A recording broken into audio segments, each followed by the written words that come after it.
Friends, I am not going to lie to you. The Anthony Johnson Jr. agenda, it's taken a severe hit in the last 24 hours. What's up, everybody? Welcome to another episode of Lombardi Time Brews. I'm your host, John Delray. Today, we are now past most of the storm. Most of the practice squad has been decided. Of course, the initial 53 is out there. Packers have already swapped off one position. We're going to be talking all about that. So, most of the dust is settled. I am fully anticipating that over the course of the next 24, 48 hours, we will still see a couple little moves on the 53. Brian Gutekunst alluded to as much, saying that part of their process now is going through the guys who have been cut from the teams who made waiver claims. So there's a whole nother layer to this yet to come, and we might still see some action on the 53. In addition, there are still 4 open spots on the practice squad as well. Brian Gutekunst, again in his press conference today, alluding to the fact that those would be individuals probably from outside of the organization because they're still waiting on some agreements, some decisions to be made, etc. But 12 of the 16 spots, excluding Alex Hale, have been decided, so a little bit more to go there. So what I'm going to do today, I'm going to take you through all of the transactions of today, and there is a hefty amount of information here. Yesterday, I was live with Wisco Fanatics for the actual reveal of the 53. Today, this is going to be just my thoughts, going position by position on the 53 and recapping the news from what has been an incredibly eventful day for, let's say, the bottom third of the Packers roster. So, let's get going with it right away. Let's start with the practice squad. As I said, most of the practice squad has now been decided, and you're going to hear some very familiar names here, like cornerback Robert Rochelle. He's been retained. Cornerback Kalen King, maybe the number one target for a bunch of people after he didn't make the 53. He is back on the practice squad. Donovan Jennings, Leketa Smith, both returning for the offensive line. However, I'm going to point out both of them are interior offensive linemen. The Packers did not, as of now, add an offensive tackle to their practice squad. Maybe that's one of the moves yet to be coming. Maybe it's because they kept all of them on the 53 by keeping Glover, Telford, etc. So just keep in mind 2 interior offensive linemen. Then quarterback Sean Clifford. Yeah, we'll be talking about that. Then defensive end Deslin Alexander. Not at all surprising. Was one of the heroes of OTAs. Had an injury in camp. Not shocking at all. They want to give him more of a chance. James Esther, defensive tackle. Ellis Merriweather and Nate McCrary, the running backs, now being added to the practice squad, helping to make up for all the injuries we know about with A.J. Dillon, Marshawn Lloyd, who's going to need some time to get up to speed, etc. Makes sense to have 2 of them there. Then at wide receiver, Julian Hicks, probably the most promising of the UDFAs, that crop of wide receivers in today. Why not Grant Dubose? Why not Samari Toure? We'll get there, but Julian Hicks is the one. And then at tight end, Messiah Swinson, largest, I believe the tallest and the heaviest tight end on the roster all throughout camp, gets his chance here now to be on the practice squad. And then Alex Hale, who does not count towards the 16-man practice squad because he's been designated as the International Pathway Program player for the Packers. He is basically their backup kicker to the new kicker, because the Green Bay Packers indeed made a waiver claim today, and they claimed Braden Neverson off of the Tennessee Titans. Now, Neverson, he lost his kicking competition in Tennessee. He was a UDFA. By the way, side note, totally irrelevant to all this, but the Green Bay Packers, chances now of having the UDFA streak reach 20 years, having a UDFA on your 53 for week 1 for 20 straight years now because their kicker was a UDFA. Well, anyway, he lost the training camp battle that he was in against Nick Folk, and that's really not surprising. Nick Folk led the NFL in terms of field goal percentage last year. He was one of the top kickers in the league. It was assumed all along that it was going to be Nick Folk's job, but still Neverson came in, had a fantastic preseason, and as Gutekunst and LaFleur said today, he's going to be their kicker in week 1. And I thought there were some interesting things here that were brought up. Because in Matt LaFleur's press conference, he was asked, how, without you having a kicker in the building, it's a very mental position, a lot of psychology and kicking in big moments.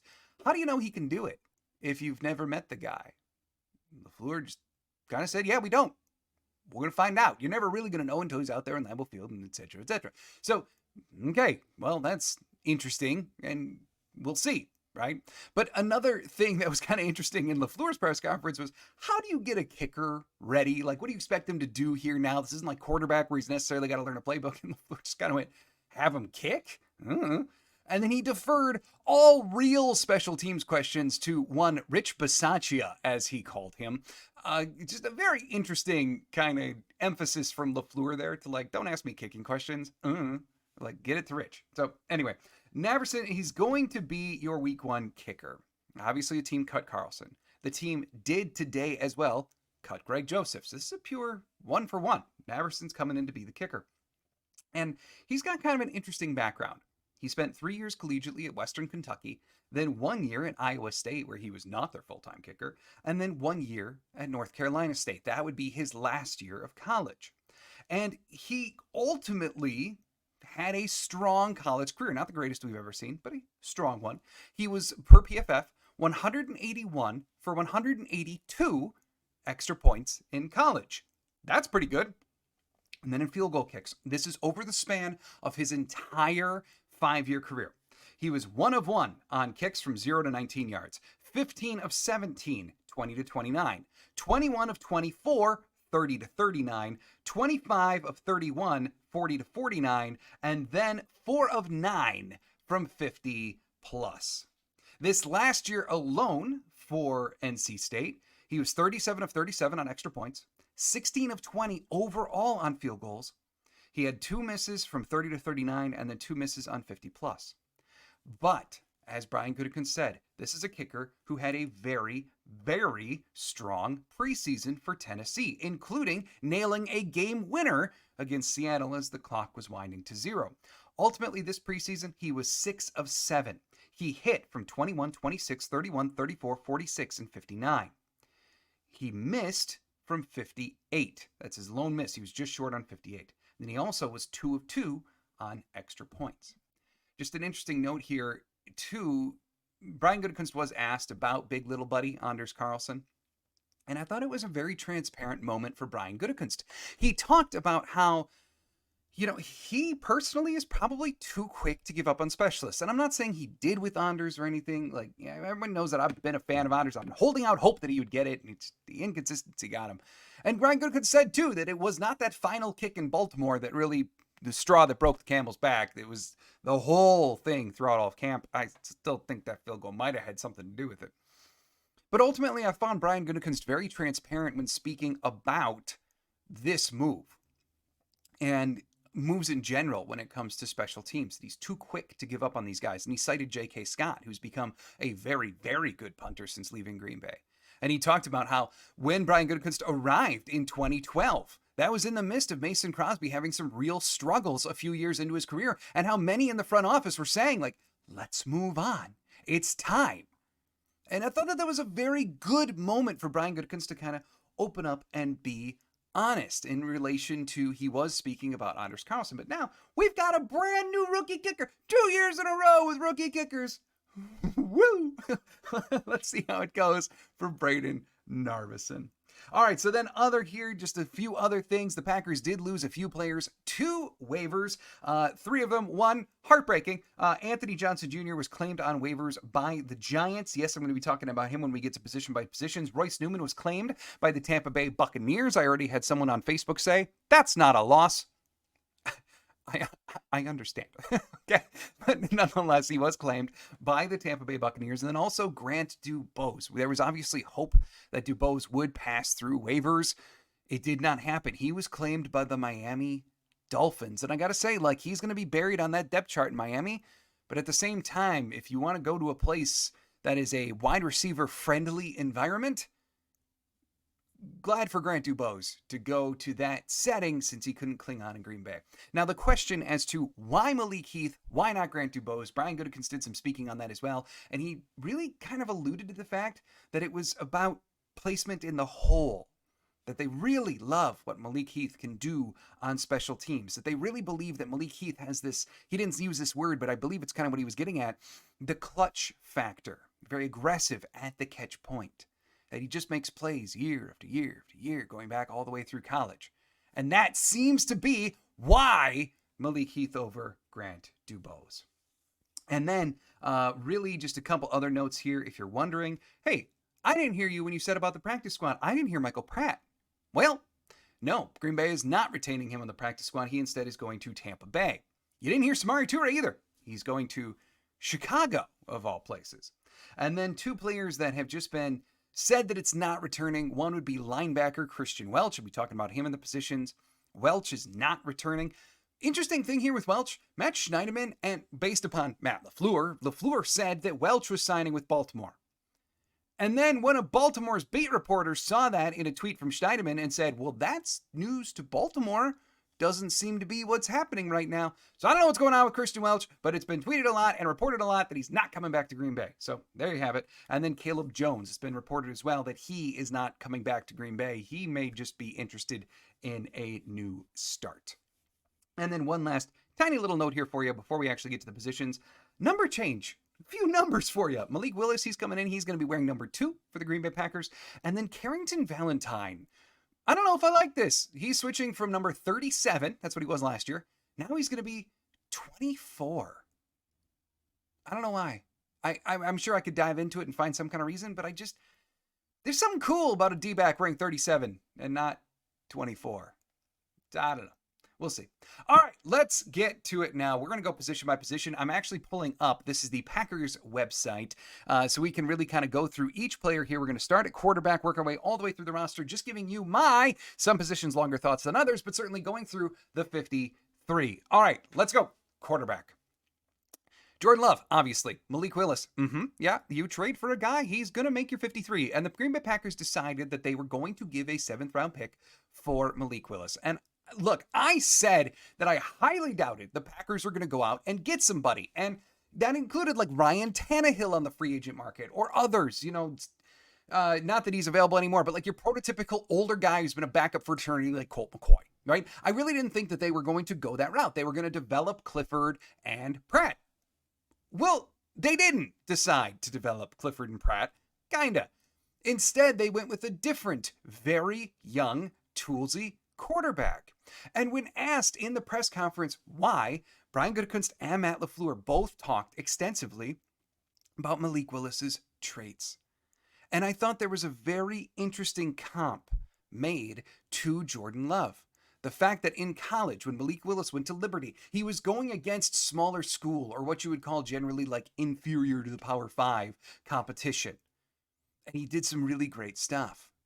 And then you saw flashes in year 1, year 2, but not exactly a lot of development. There's a reason he was going to get cut by Tennessee. But then all of a sudden, this preseason, it looked like it began to click. Just not on the level of like a Mason Rudolph that Tennessee now employs. But it began to click. Plus, the Packers felt comfortable with Malik Willis because they're confident that over his 2.5 years of professional development, he's encountered offensive systems that are similar to LaFleur's. Now, LaFleur said what he's learning this offseason with a new coaching staff in Tennessee, there's not as much carryover as they thought that there would be. But nonetheless, over his 2.5, getting ready for his 3rd season, there's been a lot of crossover in terminology and scheme, and they have faith that Malik Willis will be able to pick up on it fairly quickly and become their bona fide number 2 soon. So actually on the 53, Jordan Love, Malik Willis. And I gotta say, just as a personal note, I love this move. If you're going to have a backup, get yourself an ultra toolsy backup who looks like he's on the precipice of doing better and better. Okay, you could do a lot worse than that, right? He's got the tools. He seems like in the right phase, assuming he is progressing well, which we've talked about the stats before. He's had a very strong preseason. So a lot to really like, and it cost them their 7th rounder for this coming year. So all good with that. In terms of Clifford and Pratt, I have not been as high on Pratt as others have been. I have talked about how he appears to me to have a very slow release. The whole thing is slow, just like it was in college. But boy, does that man have a nice play action rollout. And it kind of feels like the Packers choosing him in the 7th said, like, we don't ultimately love you. We don't ultimately believe in you. If we did, we probably would have picked you earlier. But the value here just makes too much sense. Let's bring you in. Let's get here. Okay. And then I have talked about too, like Sean Clifford. They still trust Sean Clifford. And I talked about it all through last year that Sean Clifford, why he's a backup in the NFL is because of his intangibles, which are off the charts. He's wildly intelligent. He's a hype man. He's great set of eyes for Jordan Love, etc., etc. So the Packers are faithful that they can cut him, get him back on the practice squad. And now supposedly the plan that he is back on the practice squad is that if Malik Willis can't grasp the playbook, can't get up to speed to be QB2 by the time that they go down to Brazil to play Philadelphia, that Sean Clifford will be elevated and will be the number 2 until Malik Willis is ready. And I'm good with that plan. Right now in the Packers quarterback room, you have your franchise player, your superstar in Jordan Love. Then your number 2 is young and relatively, he was an older prospect, but still young. And he's got all of the athletic traits you could want, a sky-high ceiling, it appears, still. And then in your practice squad number 3, you've got your intangibles guy, probably a future coach who you want in the room. That's a pretty complete quarterback room, and I am pretty good with it. I understand why others like Pratt. I get it, but this is the room, and I'm pretty good with it. Moving on to running back. You got Josh Jacobs. You got Marshawn Lloyd. Question marks about his health, right? And then Emmanuel Wilson making the roster. A.J. Dillon going on year-long injured reserve. Not dedicated to return or designated. He's on year-long injured reserve. And I got to say, I know we're past 24 hours now. There's a lot of reactions out there. I even saw some people like, well, this is a blessing. A.J. Dillon sucks. Like, come on. He's hurt. That sucks. Don't have that viewpoint. But the thing is, both Matt LaFleur and Brian Gutekunst, and I said in my roster prediction video, like, it just seems like here's a guy, shoulder stingers are generally like, you can come back the next week from a stinger. A.J. Dillon missed 3 games with a shoulder stinger. And then this year, he got another stinger in the same shoulder. And when asked about it, Matt LaFleur said that they were seeking outside opinions that it was revealed today in the press conference they still don't have clarity on. That, generally, when you see any type of injury that A, is recurring 9 months apart, and B, takes outside medical opinions, how often do you hear about that kind of thing going well? How often do you hear about that player just coming back fully good without any type of operation or anything? It's rare, right? So they're basically saying, like, we're shutting you down. And maybe throughout the course of this year, you'll get healthy and we'll reach an injury settlement with you and you can go play for somebody else. But the rules dictate A.J. Dillon cannot play for the Green Bay Packers this year now. And that does kind of suck. Like, he was having a strong camp. And you could tell both Brian Gutekunst and Matt LaFleur were quite dismayed by this. They were not thrilled. And I don't mean to say that like they weren't thrilled with A.J. I mean, they felt bad about how this all went. And it does make sense. So that's running backs. I think the 3 that they kept do make a lot of sense given Dillon's injury. Hopefully Lloyd can come back sooner rather than later. Merriweather, McCrary on the practice squad. All sense of the world. Wide receivers, you got 6. Dobbs, Watson, Reed, Wicks, Heath, and Melton. Of course, Melton. And then release Dubose, Toure, Hicks, Dimitri Stanley, and Jalen Wayne. Little surprised they're not retaining Stanley on the practice squad, at least as of now. But Julian Hicks was the superior UDFA, so it does make sense in that way. Toure going to Chicago, and Dubose finding his way on to Miami. And I already kind of gave the rationale as to why keeping Heath over Dubose. And Gutekunst said that they did entertain having 7 wide receivers. It just didn't make sense in the whole picture of the whole roster when you factor in special teams and everything else. I genuinely hope that Grant Dubose finds success in Miami. Then, tight ends, you got Musgrave, Kraft, Sims. Won't be shocked at all if another one of the guys coming in on the practice squad happens to be a tight end / fullback a la Henry Pearson. Maybe it will be Pearson. We don't know. Tyler Davis was put on year-end injured reserve. I still don't fully know what his shoulder injury is, but yeah, that sucks. He worked really hard to come back from ACL. Now he's got a new injury out for the year. His time with the Green Bay Packers might very well be done. The question that I have here is Rich Bisaccia, and I know special teams is different this year, but Rich Bisaccia, year in and year out, almost always has a tight end, as one of the top people in his special teams units. That was slated to be Tyler Davis. Without Tyler Davis and only 3 tight ends, what's it going to be? Because Matt LaFleur uses 4 tight ends in the offense. They only got 3. Sorry. So how exactly are they going to work this? Messiah Swinson, we know, back on the practice squad. Ultimately, though, the collection that they have makes sense given the Davis injury. I didn't think any of the 3 would wind up on the 53. Okay, now the O-line. Royce Newman being released? Newman. Yeah, I'm good with it. Caleb Jones, that experiment looked to be done in camp. Same with kind of Luke Tenuta. Leketa Smith, one-on-one warrior, but he does have work to go in a line. Donovan Jennings, the injury just cost him way too much time in spite of the large signing bonus that they gave him. So the linemen that they keep, Elton Jenkins, Josh Myers, Rasheed Walker, Zach Tom, Jordan Morgan. There's your 5. That's your starters. Sean Ryan, your super sub. Andre Dillard, your at least backup left tackle, maybe your swing tackle, but say some prayers on the right side. Then you got Monk. They opt to keep Kadeem Telford. And I really thought they would let him go to the practice squad because there's so much development to be done here. But realistically, this year's Caleb Jones probably going to be redshirted basically every week. Travis Glover. That says to me that they were afraid that Glover was going to get claimed if they let him go. He was a 6th-round draft pick. Maybe there is some truth to that. Lots of teams need tackles, even developmental ones. So yeah, okay, maybe. But still, 10 offensive linemen, they're probably not going to dress Glover very often. It's a lot of old linemen, and it might have come back to hurt them at other spots on the roster. Ultimately, though, it does fit with Brian Gutekunst's norm of keeping 10. Then you look at the defensive line, and this is the area that I probably raised my eyebrows at the most. Why? Because there's 6 of them. 6 defensive ends in a 4-3 defense. What are you doing with all of these people? Now, I will explain at least part of this. Deslin Alexander from the release list, he is back on the practice squad. But ultimately on the roster, Preston Smith, Rashawn Gary, LVN, Kingsley Enagbare, Brenton Cox Jr., and Aaron Mosby. 6 in a 4-3 defense. Now, I know you need a lot of guys, right? Especially in Hafley's defense. I think someone pointed this out in the comments yesterday. Hafley's defense is very aggressive. There's a lot of running. You need a lot of rotations, right? Rashawn Gary plays about 60 to 70% of snaps, right? So you need someone to at least take some of those. Preston Smith, not exactly a spring chicken anymore. You got to have someone rotating with that. And then you got LVN, Kingsley Enagbare. But the thing here is, like, Brenton Cox Jr. doesn't even really play teams.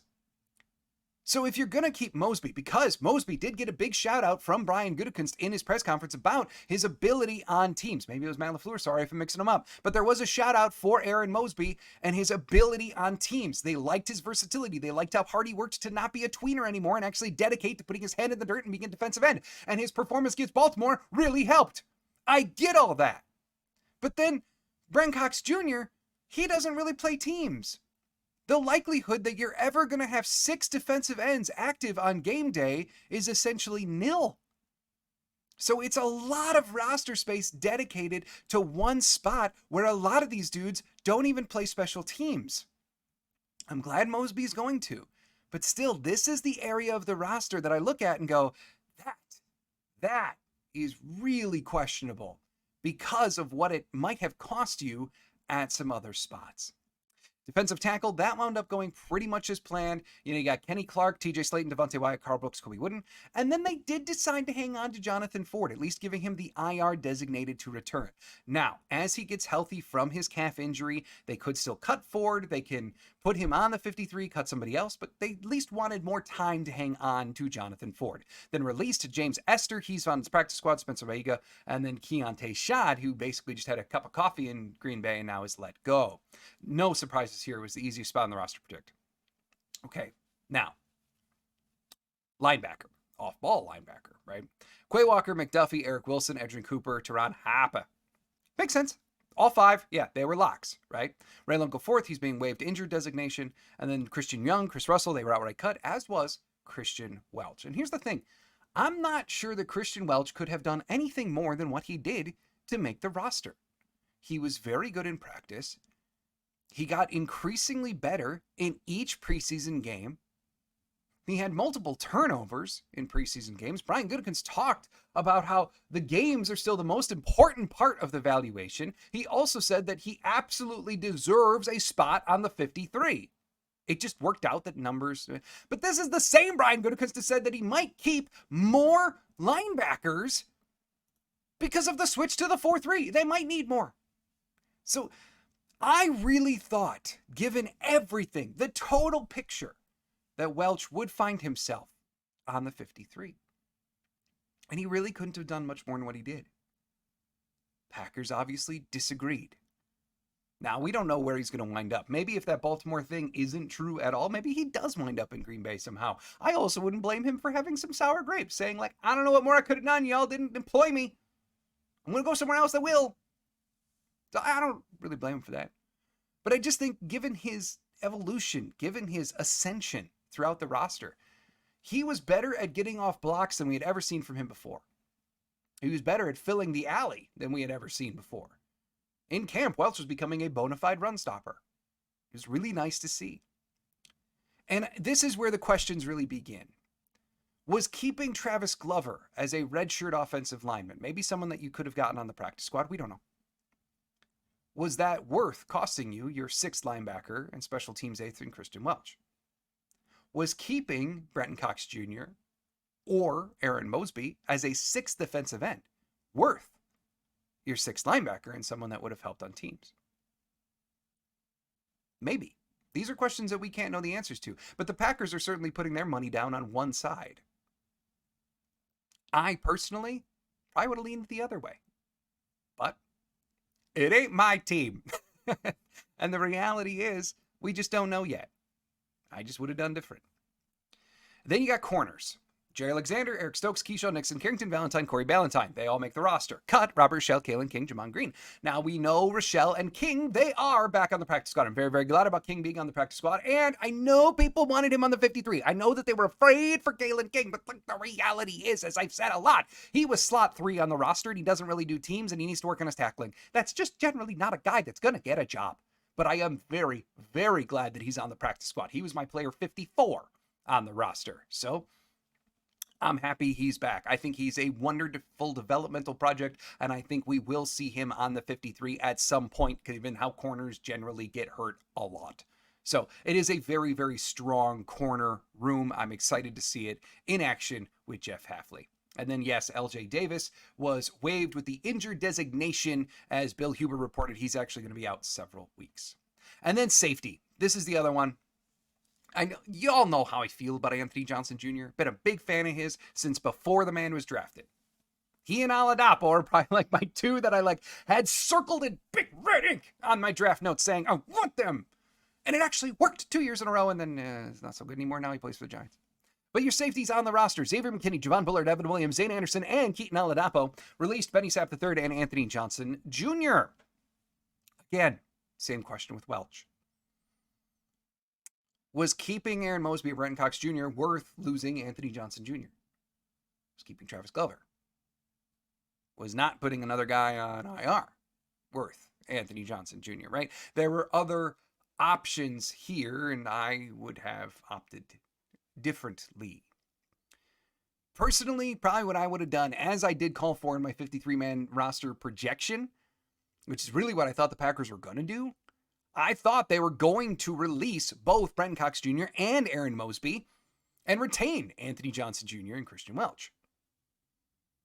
It felt more like those two could contribute a lot more readily. Now, I know some people are saying, you kept Zane Anderson over Anthony Johnson Jr. Forget the defensive end thing. Forget Glover. Forget anybody else. At the same position, if you just would have let Zane go, you would have had a complete safety room at 5. So why? And I'm not really upset about Zane Anderson making the roster. I thought he was going to. Rich Bisaccia, given the new kickoff rules, is using more safeties through the 3 preseason games and what we saw in camp. He's using more safeties than we had ever seen him use before, and less linebackers on the special teams coverage units. Well, you're going to want your safety captain for that. And Oladapo may blossom into that, but right now it's Zane. Plus, Zane did play better defense than we generally have seen this camp than we normally don't. Sean Clifford and I'd be shocked if they're friends, because Zane bullied Sean Clifford quite a bit this camp. But it's just a question of cost, right? And I think that that's what it boils down to. Now, we are very fortunate as Packers fans that the biggest concerns that we have on this roster generally are kicker, quarterback 2, safety 5, linebacker 6, defensive end 6. Those are some really far down the list things to have to bicker about, be worried about, be upset about because your fan favorite's gone. And I get that. But Ultimately, at the end of the day, this is a very, very strong 53. And now we can say, too, just to round it out, specialists, you got Dan Whelan is going to be your all-world punter. Matt Orzik didn't really see that many long snappers across the league cut. Orzik's still here. I do think that they could upgrade from Orzik, although time is ticking.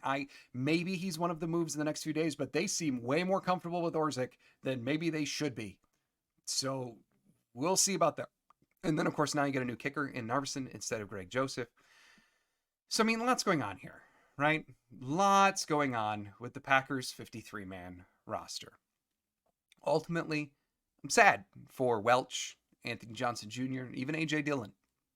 But this is an incredibly good roster. And the fact that they had 3 guys be claimed. They haven't had a guy claimed on cutdown day since Taysom Hill. Now all of a sudden they got 3 this year. That is a statement by the rest of the NFL that the Packers are a deep and talented roster that should do great things this year. Even Matt LaFleur in his press conference talked about the vibes around the team right now and how good they are and how strong they are and how excited he is for practice tomorrow night under the lights of Lambeau to help simulate what it's going to be like to play at night in Brazil. It should be an incredibly cool practice for the new Packers. That's pretty exciting. They keep their UDFA streak alive. The practice squad rounds out kind of exactly how you would expect the practice squad is rounding out to be. I am excited for the 4 new names that we're going to have to get to know once they actually sign their practice squad deals.